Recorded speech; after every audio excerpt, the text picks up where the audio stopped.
ലേവ്യ പുസ്തകം 26-ാം അധ്യായം 41-ാമത്തെ വചനം. ഞാനും അവർക്ക് വിരോധമായി നടന്ന് അവരുടെ ശത്രുക്കളെ ദേശത്തു നിന്ന് വരുത്തിയതും ഏറ്റുപറയുകയും അവരുടെ പരിച്ഛേദനയില്ലാത്ത ഹൃദയം അപ്പോൾ താഴുകയും അവർ തങ്ങളുടെ അകൃത്യത്തിന് ശിക്ഷ അനുഭവിക്കുകയും ചെയ്താൽ.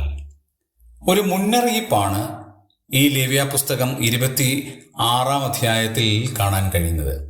അതിലെ ഒരു പദം ചിന്തിക്കേണ്ടതാണ്.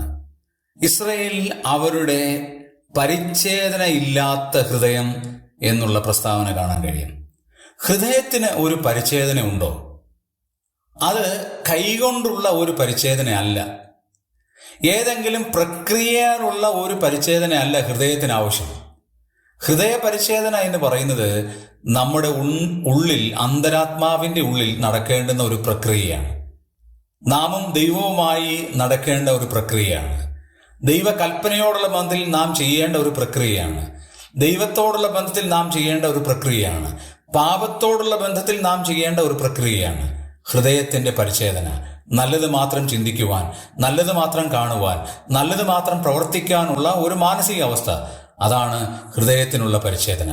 പ്രിയമുള്ളവരെ, നമുക്കും അങ്ങനെ ഹൃദയത്തിൽ പരിച്ഛേദനയുള്ളവരായി ദൈവത്തിനു വേണ്ടി പ്രയോജനപ്പെടാം.